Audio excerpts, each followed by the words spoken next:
November. Coming to you live from Seoul, I'm Shin Se-min. The U.S. International Trade Commission has recommended a tariff rate quota on imported large residential washing machines made by Korea's Samsung and LG. Now, the move comes as U.S. home appliance giant Whirlpool filed a petition back in May against the two Korean manufacturers. Now, Whirlpool demanded they be subject to higher tariffs after accusing them of dumping. Our Kim Hyo-sun starts us off. The U.S. International Trade Commission has called for a 50% tariff rate on Korean washing machines, exceeding a quota of 1.2 million units. The global safeguard measure was suggested on Tuesday, following the recommendation set forth by American appliance giant Whirlpool, which brought the initial complaint against its Korean rivals, Samsung and LG, earlier this year. And the panel was split on whether to impose a 20% tariff on washers imported fewer than 1.2 million units. The recommendation will be reported to President Trump soon, who is expected to make his final decision by early next year. If ratified, it will be the second time for Washington to impose global safeguard limits. Former President George W. Bush imposed temporary tariffs of up to 30% on steel imported from countries, including South Korea, in 2002. Samsung and LG Electronics account for 16 and 13% of the U.S. large residential washers market, respectively, and exported washing machines worth some $1 billion to the United States last year. Kim Hyo-sun, Arirang News. The United States has imposed additional sanctions on North Korea as well as Chinese firms with suspected business ties with the regime. The Treasury Department on Tuesday announced it was blacklisting one Chinese national, 13 entities, and 20 shipping vessels for helping Pyongyang bypass UN sanctions. Now, this comes after President Trump hinted at more sanctions on North Korea on Monday, while placing the country back on the list of state sponsors of terrorism. The U.S. has already introduced a slew of new punitive measures against Pyongyang this year alone, which also targets Chinese and Russian entities. The U.S. government has rebranded North Korea a state sponsor of terrorism, putting the regime back on the list 9 years after it was removed.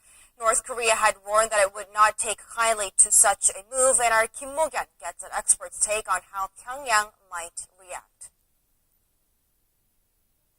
President Trump's decision to include North Korea on the list of state sponsors of terrorism on Tuesday is expected to deal a big blow to the reclusive regime's relations with the international community. The regime has yet to make an official response to the designation, but despite North Korea's 2-month hiatus on provocations, many pundits say there is a chance that Pyongyang will react negatively towards Washington. An expert in diplomatic relations says President Trump's decision is a clear sign that the U.S. isn't willing at this moment to negotiate with North Korea over its demand to be recognized as a nuclear state. In that sense, the United States has closed the door to the possibility of negotiations, and this is going to impact North Korean behavior from now on in a negative manner. Definitely, this explanation is a clear indication that the United States is not going to talk to North Korea as equals. Regarding the decision's impact on future inter-Korean relations, he said that everything depends on North Korea's behavior.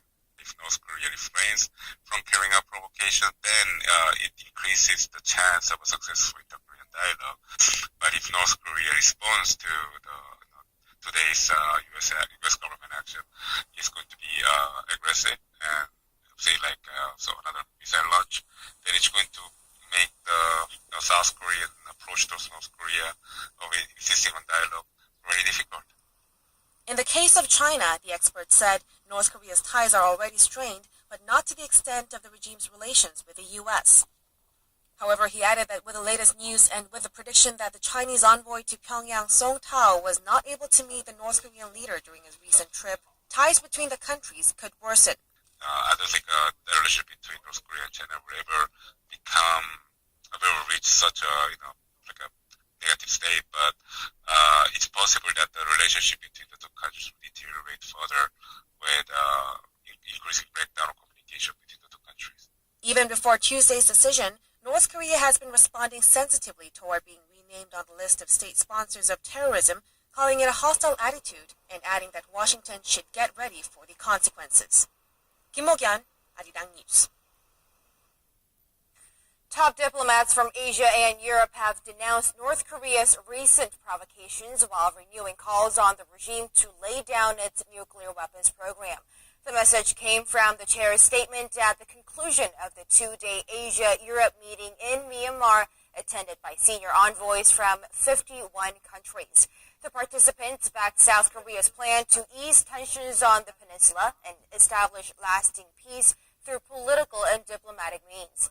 Seoul's Vice Foreign Minister Im Sung-nam, who was also at the meeting, also held a number of sideline discussions to promote bilateral economic exchanges as well as 2018 Pyeongchang Winter Olympics. And now for a progress report on the North Korean soldier shot multiple times by his comrades last week as he ran across the joint security area at the demilitarized zone. Now, thanks to the hard work and care of medical staff here in South Korea, he has regained consciousness and is recovering well. After undergoing 2 emergency surgeries at a hospital in Suwon, south of the capital Seoul, the defected soldier reportedly asked staff members there to confirm he was in South Korea and said he wanted to watch South Korean television. Speaking on the condition of anonymity, a government official said the soldier has been allowed to watch South Korean movies for his psychological comfort. They've also said they've hung South Korea's national flag in his hospital room. The defector is said to be stable enough to express his thoughts to medical staff and is out of critical condition. Once he's well enough, the National Intelligence Service and the Defense Security Command will hold joint investigations into motives and defection. His medical team will also give a briefing on the soldier's condition later today. It's been a week since the mega 5.4 earthquake hit the southeastern city of Pohang, and still the region is being constantly shaken up by smaller aftershocks. The government designated the area as a special disaster zone, meaning funds will be fueled in to provide relief for residents to rebuild. Our Oh Jung-hee tells us more. 3 relatively weak aftershocks struck the earthquake-hit city of Pohang on Tuesday morning. The first was a magnitude 2.0 tremor at around 6 o'clock, followed by a magnitude 2.1 quake just before 9. And a third aftershock of magnitude 2.4 hit the city just before 10. These were the first aftershocks in 24 hours after strong tremors of magnitude 3.5 and 3.6 hit the area late Sunday night and early Monday. The total number of aftershocks since last Wednesday's earthquake stands at over 60. Promising all-out efforts to contain and prevent further damage from the series of tremors, the government designated Pohang as a special disaster zone on Monday.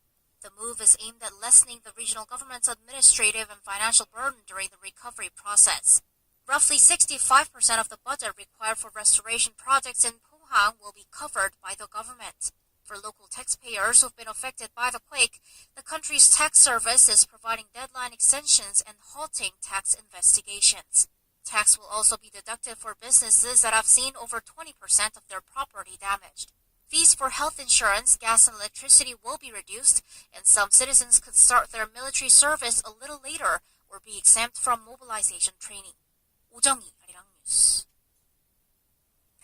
Last week's earthquake in Pohang prompted the government to take the unprecedented step of postponing the nationwide college entrance exam by 1 week. As high school seniors do their last-minute revising for the College Scholastic Ability Test this coming Thursday, the authorities are also making sure everything runs smoothly. On the day of the exam, emergency services workers will be deployed to test centers across the city of Pohang as the region continues to experience small aftershocks. More than 150 personnel will be dispatched to 12 test centers across the city as a precautionary measure following last week's quake.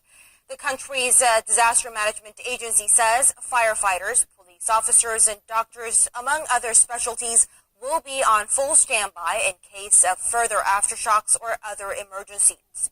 Education Minister Kim Sang-kwon will also be in the city of Pohang to stay in close contact with relevant authorities there and give the on-ground instructions if necessary. And the president also emphasized once again that more must be done to ensure the country is well prepped for future quakes. President Moon ordered authorities to push themselves to ensure rapid restoration of damages and help return business back to its usual in the affected region. Our Hwang Ho-jun tells us more. Less than a week since the 5.4 magnitude quake struck the southern city of Pohang, President Moon stressed the importance of repairing the damage and providing relief to those affected. But he also urged preparations for more seismic activity in the future. 이번 지진을 통해 우리나라가 더 이상 지진 안전 지역이 아니라는 사실이 다시 한번 분명하게 확인되었습니다. 긴급한 피해 복구가 끝나는 대로 지진 방제 대책 전반을 점검해서 국민들의 안전과 생명을 지킬 수 있는 근본적인 대책을 차근차근 또 그리고 꾸준하게 마련해 나가야 하겠습니다. During the meeting, he reiterated that the Pohang area has been designated as a special disaster area and urged the relevant authorities to make sure that area residents can return to their normal lives as soon as possible. He noted the urgency the nation faces because the great majority of buildings and facilities in the area are still vulnerable to earthquakes, despite the government's efforts to reinforce quake-proof designs. And to prevent future damage, the president called for the development of new technologies that could possibly detect seismic activity in advance. President Moon was especially concerned about the nationwide college entrance exam, or Suneung, coming up on Thursday, which was postponed by a week after the quake. He asked his ministers to prepare for every possible situation to ensure the exam goes smoothly, and offered some encouragement to the test takers as well.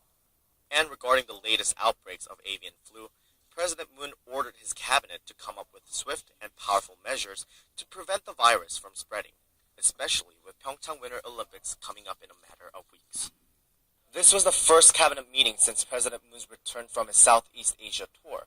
But with the appointment of Hong Jong-ak as Minister of SMEs and Startups, it's also President Moon's first complete cabinet meeting. Hong was appointed on Tuesday, filling a spot that had been vacant since the start of the administration. Hwang Ho-jun, Arirang News. Zimbabwe, it looks as though the pressure was too much for Mugabe to handle.